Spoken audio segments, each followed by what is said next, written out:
Hi అండి, అందరికీ నమస్తే. Welcome to Vennelakanti kitchen. ఈరోజు మన కిచెన్లో ఏం చేసుకుందాము బాగా ఆలోచించానండి. ఏం చేస్తే మీకు ఇష్టంగా తింటారు, ఇష్టంగా వండుకొని తినడానికి, హెల్దీగా ఉండడానికి మనం ఏం చేసుకుంటే బాగుంటుంది.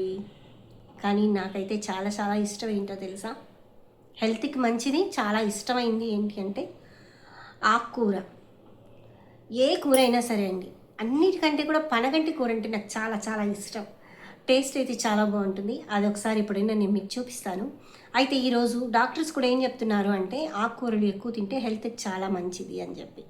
ఆ ప్రోటీన్స్ లేవు, ఈ విటమిన్స్ లేవు, అది లేదు ఇది లేదు అని చెప్పేసి మనము డాక్టర్ దగ్గరికి వెళ్ళి మందుల రూపంలో తింటూ ఉంటాం.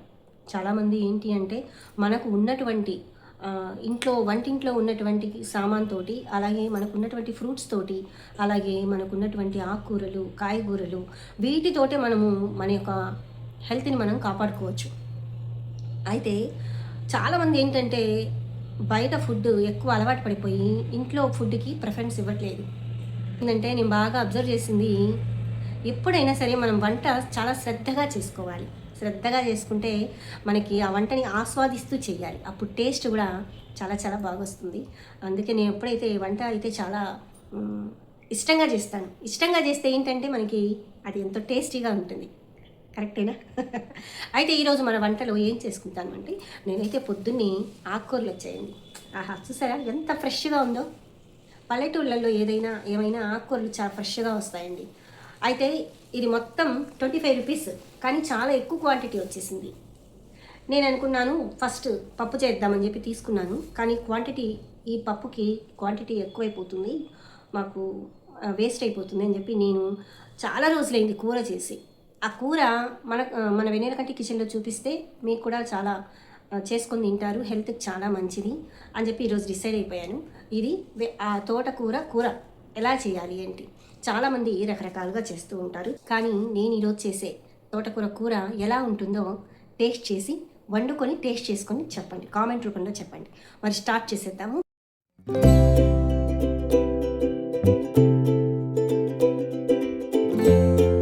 అయితే ఇది ఫస్ట్ మనం ఏం చేస్తాం, నేను ఎప్పుడైనా సరే ఇంకొకటి మీకు చెప్పేది ఏంటంటే, మనం ఆకుకూర తీసుకున్నాం అనుకోండి, చాలామంది గబగబా తరిగేసేసి కడిగేస్తారు. అలా కాదు, ఫస్ట్ ఈ వేర్లు ఉన్నాయి కదా, ఇవి కట్ చేసేసుకోవాలి. ఫస్ట్ అయితే నేను ఈ ఆకుకూరలో వేళ్ళు తీసేసేయాలి. నెక్స్ట్ ఏంటంటే ఒక్కొక్క ఆకు నీట్గా ఒలుచుకోవాలండి. ఎప్పుడైనా సరే ఆకుకూరలో ఒక్కొక్కసారి పురుగులు ఉండొచ్చు, ఒక్కోసారి మనకి తెలియకుండా మట్టి ఉండొచ్చు, మట్టి ఎక్కువగా ఉంటుంది. కాబట్టి మనం ఆకుకూర ఒలిచే పద్ధతి ఏంటి అంటే, నీట్గా ఒక్కొక్క ఆకు ఇలా చూసుకొని తీసేయాలి.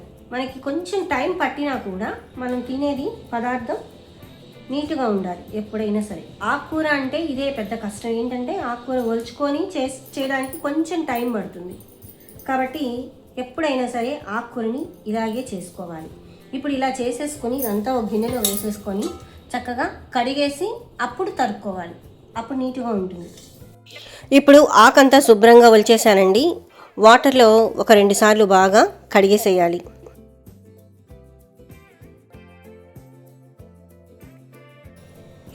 ఆకంతా శుభ్రంగా కడిగి పక్కన పెట్టేసుకున్నాను. ఇప్పుడు చాకుతో దీన్ని సన్నగా తరిగి పక్కన పెట్టుకోవాలి.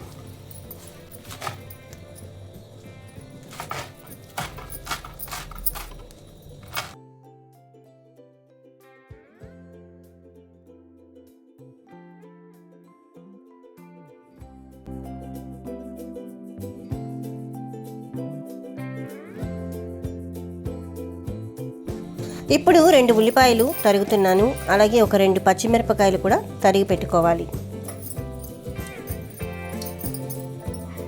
ఓ గుప్పెడు పెసరపప్పు కప్పులో వేసుకొని కొంచెం నీళ్లు పోసుకోవాలి. నెక్స్ట్ ఏంటి అంటే స్టవ్ వెలిగించి బాండీ పెట్టుకోవాలి. దాంట్లో కొంచెం ఆయిల్ వేసుకోవాలి.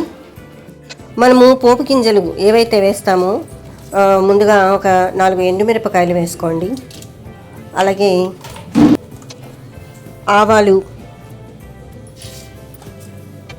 జీలకర్ర, మినప్పప్పు, కొంచెం ఇంగువ, ఇవన్నీ బాగా వేగాక ఏవైతే మనం తరిగి పెట్టుకున్న ఉల్లిపాయలు, పచ్చిమిరపకాయలు ఉన్నాయో ముందు అవి వేసేసేయాలి.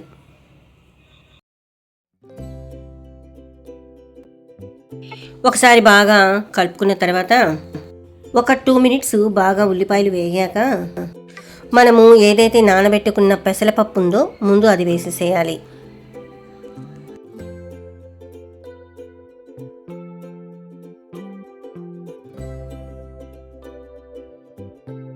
ఇప్పుడు మనం తరిగి పెట్టుకున్నటువంటి ఆకుకూర కూడా దాంట్లో వేసి బాగా కలపాలి.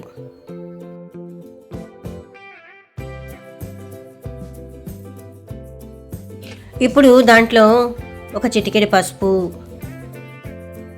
అలాగే సరిపడా ఉప్పు వేసేసేయాలి. నేనైతే 1 స్పూన్ ఉప్పు వేస్తున్నాను. ఇప్పుడు ఒకసారి అంతా బాగా కలుపుకొని మనము కొంచెం ఒక హాఫ్ గ్లాస్ వాటర్ పోసేసి మూత పెట్టేసేయాలి.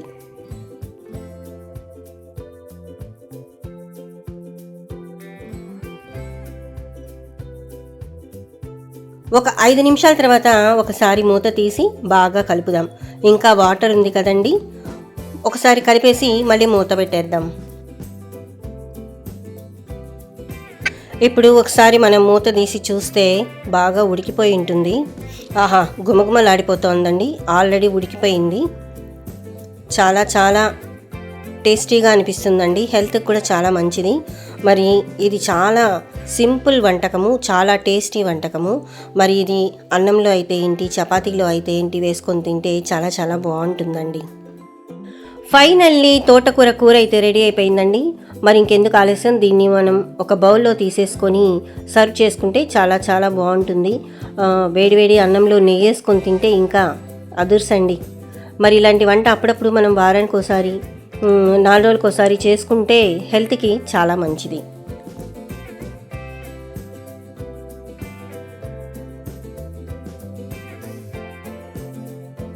మరి చూసారు కదండి, మన వెన్నెల కంటి కిచెన్లో తోటకూర కూర ఎలా తయారు చేయాలో. మరి ఈ వీడియో మీకు నచ్చినట్లయితే please subscribe, like and share. ఇంకా మరిన్ని సజెషన్స్ ఏమన్నా ఇవ్వాలి అనుకుంటే ప్లీజ్ కామెంట్ చేయండి. Thank you.